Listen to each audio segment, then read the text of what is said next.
ইন্নাল হামদালিল্লাহ আলহামদুলিল্লাহি ওয়া কাফা ওয়া সালামুন আলা ইবাদিহিল্লাযীনা ইসতাফা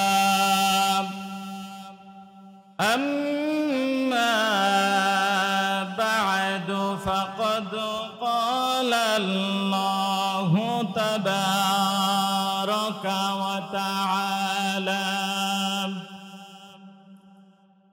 وتعالى في كلامه المجيد وفي فرقانه الحميد সকলে আমার সাথে পড়ুন আউযু বিল্লাহি মিনাশ শাইতানির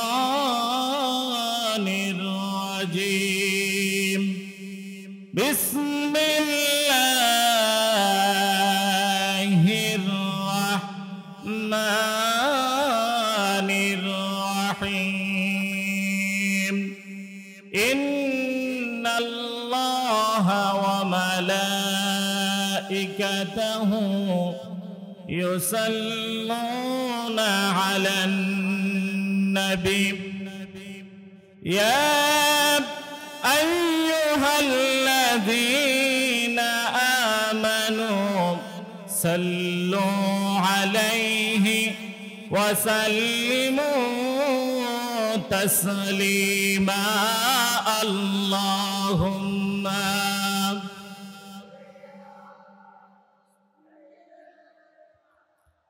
مولانا محمد وعلى آل سيدنا مولانا محمد হাজারো ব্যথা বেদনার পরে ফিরে আসনি তুমি আপন ঘরে হাজারো ব্যথা বেদনার পরে ফিরে আসনি তুমি আপন ঘরে দিনের আলো তুমি সরিয়ে দিতে চলে গেলে মদিনায় মক্কা ছেড়ে হে রাসূল তোমাকে ভুলি আমি কেমন করে আল্লাহুম্মা সাল্লি আলা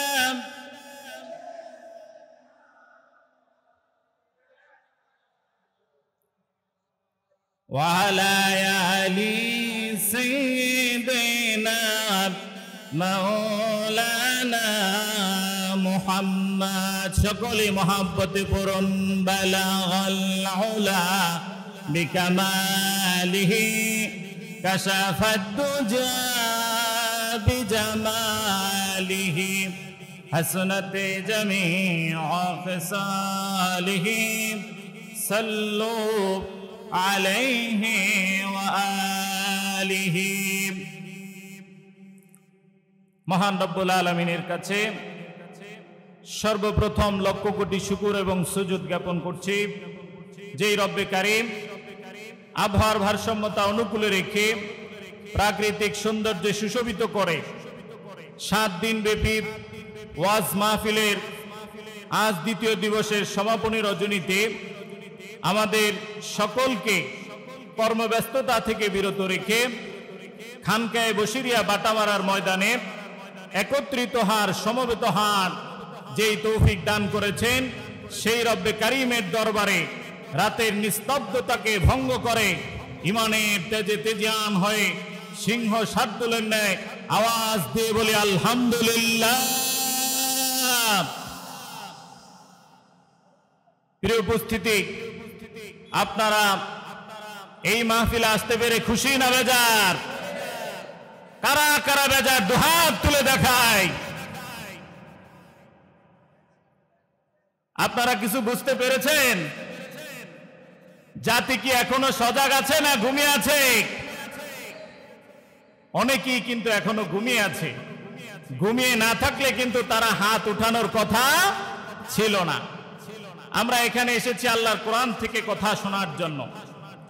আমরা আসলে এমন একটি দরবারে এসেছি যেটি হচ্ছে হক্কানি ওলামায়ে কেরামের দরবার বলে আলহামদুলিল্লাহ। বাংলাদেশে বহুত ভণ্ডদের মাজার আছে, ভণ্ডদের বহুত দরবার আছে। এটা হলো হক্কানি আলেমদের মাজার, হক্কানি আলেমদের দরবার বলে আলহামদুলিল্লাহ। আমি আপনাদের খিদমতে সূরা জুমার 53 নম্বর আয়াতে কারিমা থেকে স্বল্প সময়ে কিছু কথা বলবো।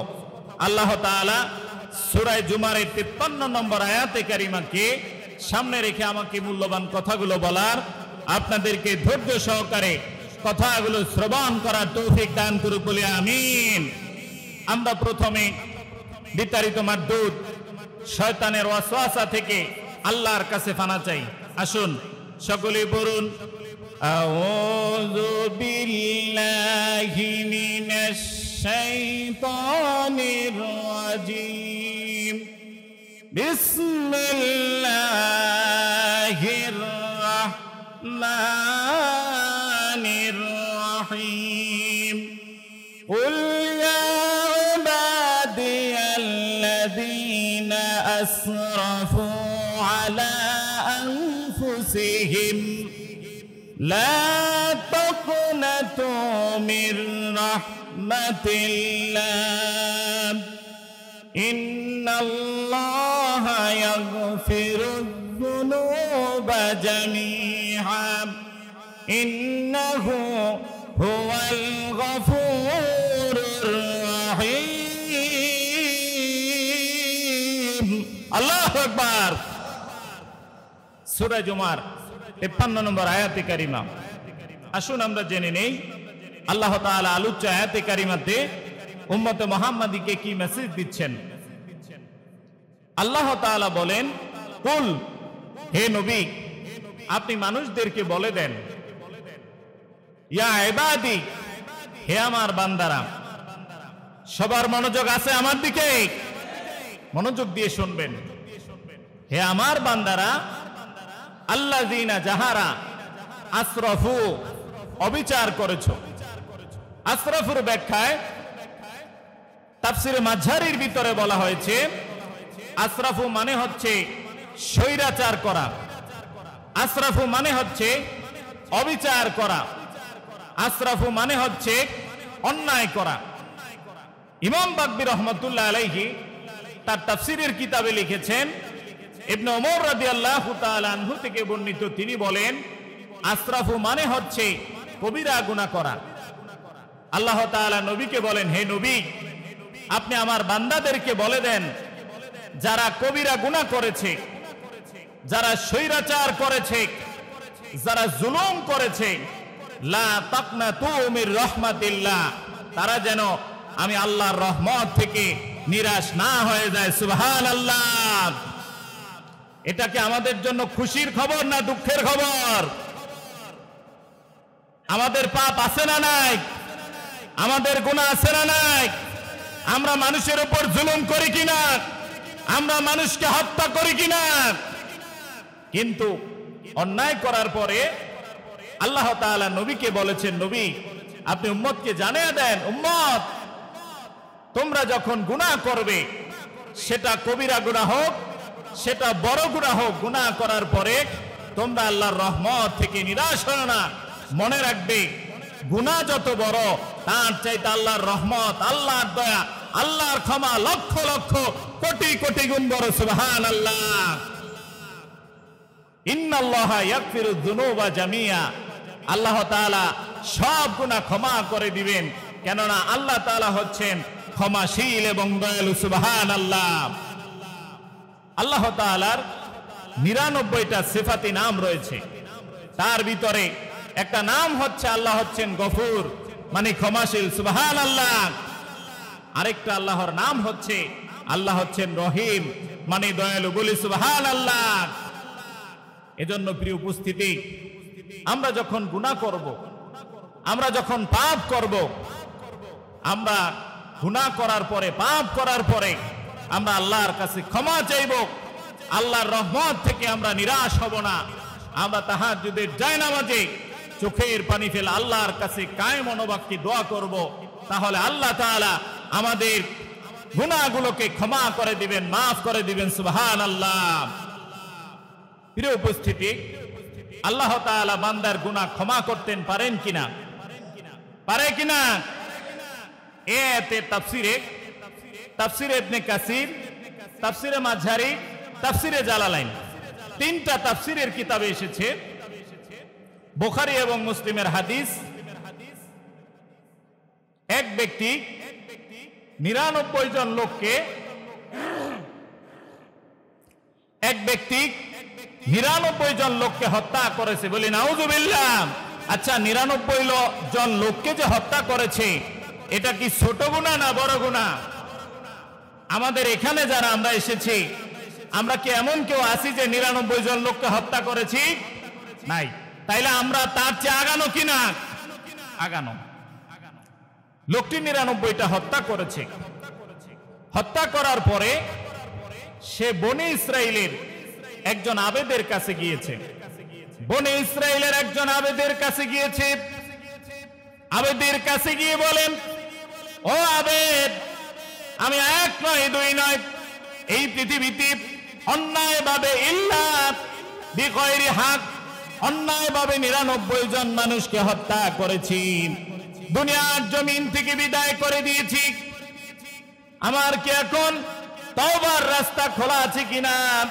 আমার কি ক্ষমার কোন রাস্তা খোলা আছে? ওই লোকটি যখন বনি ইসরাইলের আবেদকেই প্রশ্ন করলেন, বনি ইসরাইলের আবেদ বলল, তোমার কোনো ক্ষমার রাস্তা নাই, আল্লাহ রাব্বুল আলামিন তোমাকে ক্ষমা করবেন না। নাউযুবিল্লাহ। আল্লাহ পাক তোমাকে ক্ষমা করবেন না।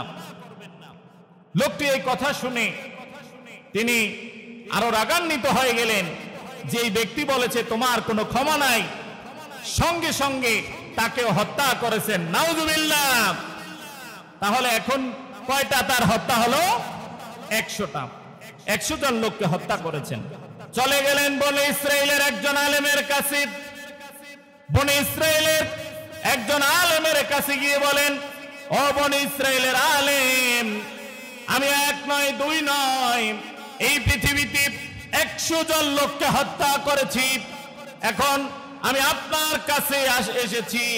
আপনি যেহেতু আল্লাহর কোরআন গবেষণা করেন, আপনি যেহেতু আল্লাহর গ্রন্থ গবেষণা করেন, আপনি আমাকে বলেন, আমি যে গুনাহ করেছি, আমি যে অন্যায় করেছি, আমি যদি আল্লাহর কাছে তওবা করে, আমি যদি আল্লাহর কাছে ক্ষমা চাই, তাহলে আল্লাহ রাব্বুল আলামিন আমার গুনাহগুলো ক্ষমা করবেন কিনা? আল্লাহ রাব্বুল আলামিন আমাকে মাফ করবেন কিনা? আলেমকে যখন এই কথা বললেন, আলেম বলল, আল্লাহ রাব্বুল আলামিন আপনার গুনাহগুলোকে ক্ষমা করে দিবেন, মাফ করে দিবেন। সুবহানাল্লাহ। তবে একটি শর্ত হলো, আপনি আজ যে এলাকায় রয়েছেন, এই এলাকাটা হচ্ছে পাপের এলাকা। এখানের মানুষেরা সব সময় আল্লাহর গুনার মধ্যে নিয়োজিত থাকে, আল্লাহর গুনার মধ্যে নিমজ্জিত থাকে। আপনি এখানে থাকবেন না, আপনি অমুক শহরে চলে যান।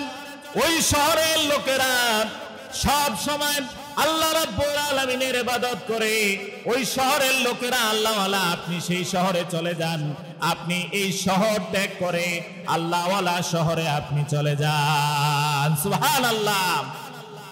শর্ত হলো, আপনি যদি আপনার গুনাহ মাফ করাতে চান, তাহলে আপনি এই এলাকা ছেড়ে আপনি ওই নেককার লোকদের এলাকায় আপনি চলে যান। লোকটি নেককার লোকদের এলাকায় রওনা শুরু করলেন। পথিমধ্যে আল্লাহর কুদরত, মালাকুল মউত আজরাইল তার রূহটা কবজ করে নিয়ে গেলেন। তার রূহ কবজ হয়ে গেল, দুনিয়ার জমিন থেকে চলে গেলেন। 2 দল ফেরেশতা চলে আসলো, আসমান থেকে 2 দল ফেরেশতা চলে আসলো। এক দল ফেরেশতা হচ্ছে রহমতের, আরেক দল ফেরেশতা হচ্ছে গজবের, দুই দল ফেরেশতারা তার রূহ নিয়ে টানাটানি করছেন। রহমতের ফেরেশতারা বলছেন এই লোকটা জান্নাতি, কেননা এই লোকটা তার ভুল বুঝতে পেরে তওবা করার জন্য নেককারদের এলাকায় যাচ্ছে। আর জাহান্নামের ফেরেশতারা বলছেন না, এই লোকটা এখনো তওবা করে নাই, এই লোকটা এখন আল্লাহর কাছে ক্ষমা চায় নাই, মাফ চায় নাই, সুতরাং এই ব্যক্তিটা জাহান্নামী, আমরা তাকে জাহান্নামে নিয়ে যাব। দুই দল ফেরেশতা পথিমধ্যে তারা বাক বিতণ্ডায় জড়িয়ে গেলেন।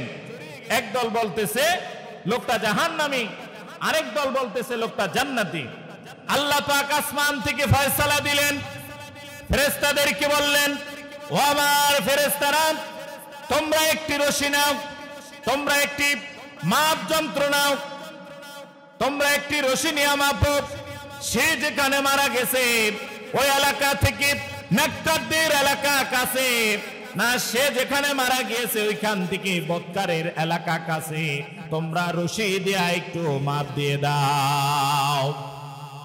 ফেরেশতারা রশি নিলেন, রশি দিয়ে মাপ দিলেন। মাপ দেওয়ার পরে ফেরেশতারা দেখলেন ওই লোকটা যেখানে মারা গিয়েছে, ওই লোকটা যেখানে মৃত্যুবরণ করেছে, ওইখান থেকে নেককারদের এলাকা কাছাকাছি।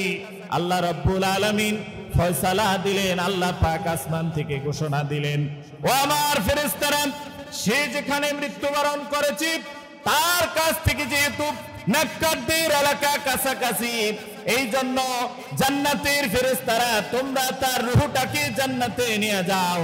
আমি আল্লাহ রাব্বুল আলামিন তার ব্যাপারে ফয়সালা করে দিলাম, আমি আল্লাহ তার গুনাহগুলো ক্ষমা করে দিয়া, আমি আল্লাহ তার গুনাহগুলো মাফ করে দিয়া, আমি আল্লাহ পাক তাকে জান্নাত দান করে দিলাম। সুবহানাল্লাহ। প্রিয় উপস্থিতি, 100টা হত্যা করার পরে একটা লোক যদি তওবা করতে গিয়ে মারা যায়, সে যদি ক্ষমা পেতে পারে, তাহলে আপনি আমি গুনাহ করার পরে আমাদের আমল নামায় যে গুনাহ রয়েছে, এই গুনাহের জন্য আজ যদি আল্লাহর কাছে তাহাজ্জুদ নামাজে কায়ে মনোবাক্যে চোখের পানি ছেড়ে দিয়ে বলি, রব্বে কারীম আপনি ক্ষমাশীল, আপনি ক্ষমা না করলে আমাদের কোনো জায়গা নাই, রব্বে কারীম আপনি আমাদেরকে ক্ষমা করে দেন, মাফ করে দেন, তাহলে ওই আল্লাহকে আমাদের ক্ষমা করবেন, আল্লাহ পাক আমাদেরকে ক্ষমা করবেন। এজন্য আমরা আল্লাহর কাছে বেশি বেশি ক্ষমা চাইব। আল্লাহ তাআলা আমাদেরকে বেশি বেশি ক্ষমা চাওয়ার তৌফিক দান করুক বলে আমিন। প্রিয় উপস্থিতি, আপনি আমি গুনাহ করলে আল্লাহ পাক যতটা অসন্তুষ্ট হন তার চাইতে বেশি খুশি হন যদি আপনি গুনাহ করার পরে আল্লাহর দরবারে দুহাত তুলে দিয়ে চোখের পানি ছেড়ে নিবৃতে নীরবে আল্লাহকে ডাক দিয়া মালিক বলে ডাক দেন, মালিক গুনাহ করে ফেলেছি, অন্যায় করে ফেলেছি, ও মালিক এই পৃথিবীর কারো দুয়ারে যদি আমি যাই, আমাকে যদি ভিক্ষা না দেয়, তাহলে আমি অন্য দুয়ারে যাওয়ার আমার সুযোগ আছে। আবার যদি আরেকজনের দরজায় যাই, সে যদি আমাকে ভিক্ষা না দেয়, আমি অন্য দুয়ারে যেতে পারি। ও মালিক আপনি যদি আমাকে ক্ষমা না করেন, আপনি যদি আমাকে মাফ না করেন, রব্বে কারীম আমার যাওয়ার কোনো রাস্তা নাই, ক্ষমার কোনো রাস্তা নাই। রব্বে কারীম দয়া করে মায়া করে আপনি আমাকে ক্ষমা করে দেন, আপনি আমাকে মাফ করে দেন। এভাবে যদি চোখের পানি ফেলে দিয়ে আল্লাহর দরবারে আপনি কান্নাকাটি করতে পারেন, ওই রব্বে কারীম 100 জন লোককে হত্যা করার পর মাফ করে দিয়েছেন, ওই রব্বে কারীম এখনো আছেন, ওই রব্বে কারীম আপনার আমার গুনাহগুলোকেও মাফ করে দিবেন। সুবহানাল্লাহ।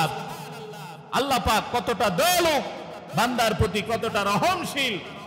প্রিয় উপস্থিতি, বনী ইসরাইলের মধ্যে সুনানে তিরমিজির হাদিস হযরত ইবনে ওমর রাদিয়াল্লাহু তাআলা আনহু থেকে বর্ণিত, তিনি বলেন, আমি বিশ্বনবীর কাছ থেকে একটি হাদিস শুনেছি, যে হাদিসটি বিশ্বনবী 1 নয় 2 নয় 7 বার বর্ণনা করেছেন। বিশ্বনবী বলেছেন, কানা ফি বানি ইসরাইল কানাল কিফলু ফি বানি ইসরাইল। বানি ইসরাইলে কিফল নামক একজন ব্যক্তি ছিল, সে সব সময় আল্লাহর গুনার মধ্যে হাবুডুবু খেত। নাউযুবিল্লাহ। সব সময় আল্লাহর গুনার মধ্যে হাবুডুবু খেত। একবার একজন মহিলা অভাবে পড়েন, দারিদ্র্যে পড়েন, এই কিফলের কাছে আসলো।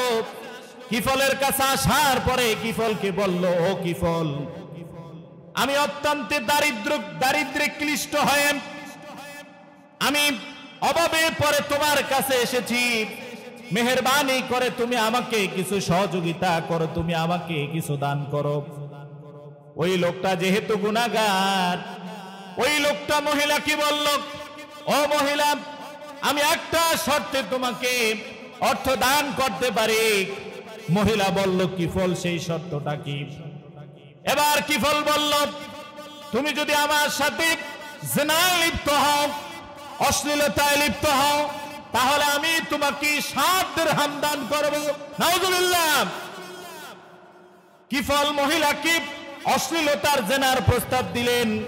মহিলা বেচারি অত্যন্ত অভাবে পড়ে তার কাছে এসেছেন, অর্থের জন্য তিনি অশ্লীলতায় রাজি হয়ে গেলেন। কিফল যখন তার সাথে অশ্লীলতা শুরু করলেন, উরইদা তাবাকাত, মহিলাটি তখন কান্না শুরু করে দিলেন। এবার কিফল বলল, ও মহিলা, মায়ুবকিকা, কোন জিনিস তোমাকে কাঁদিয়েছে? আক্রাহতুকি, আমি কি তোমার উপরে কোনো জবরদস্তি করেছি? আমি তো তোমার উপরে কোনো জবরদস্তি করি নাই, তাহলে তুমি কেন কাঁদতেছো? এবার মহিলা কিফল কি বলল, ও কিফল, তুমি আমার উপরে কোনো জবরদস্তি করো নাই।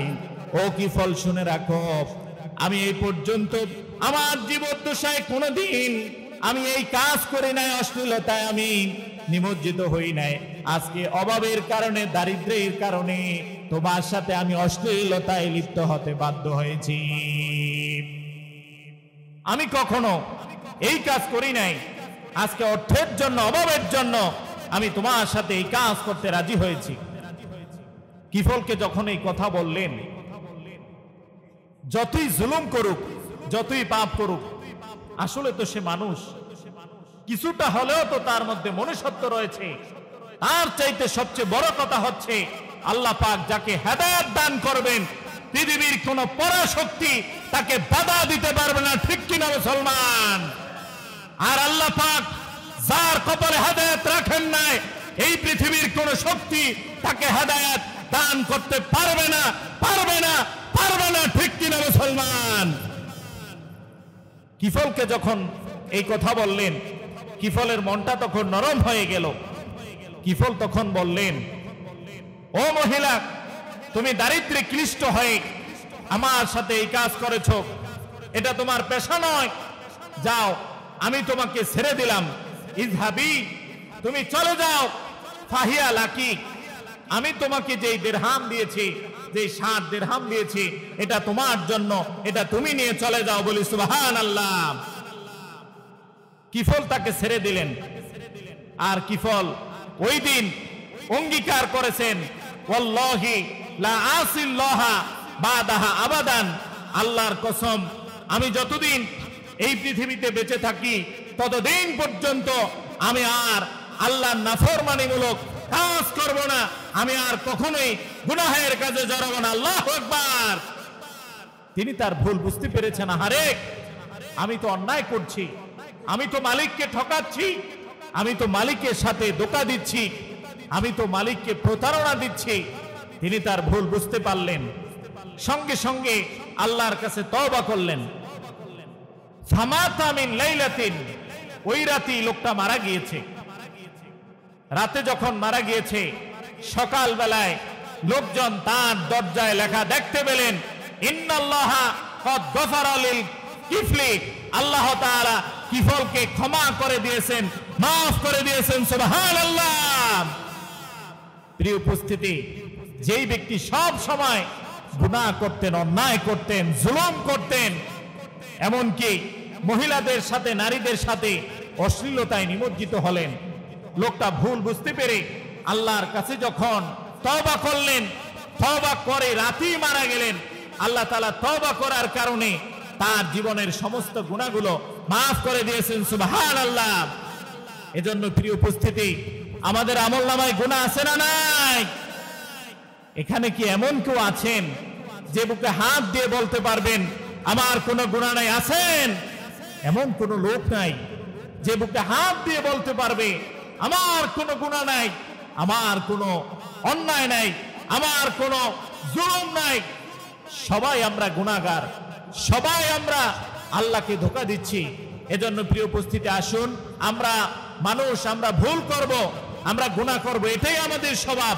কিন্তু ভুল করার পরে, গুনাহ করার পরে আমরা যদি আল্লাহর কাছে তওবা করি, আমরা যদি আল্লাহর কাছে ইস্তিগফার করি, আল্লাহর কাছে ক্ষমা চাই, আল্লাহ তাআলা আমাদেরকে মাফ করে দিবেন। আসুন আজকের এই মাহফিল থেকে আমরা ওয়াদাবদ্ধ হই, আমরা যখন গুনাহ করব, আমরা যখন অন্যায় করব, আমরা যখন অশ্লীলতায়, আমরা যখন আল্লাহর নাফরমানিমূলক কাজে লিপ্ত হব, সঙ্গে সঙ্গে আমরা আল্লাহর কাছে ক্ষমা চাইব, আমরা আল্লাহর কাছে তওবা করব। আল্লাহ তাআলা আমাদেরকে বেশি বেশি তওবা করার, আল্লাহর কাছে বেশি বেশি ইস্তিগফার করার তৌফিক দান করুক। আমিন।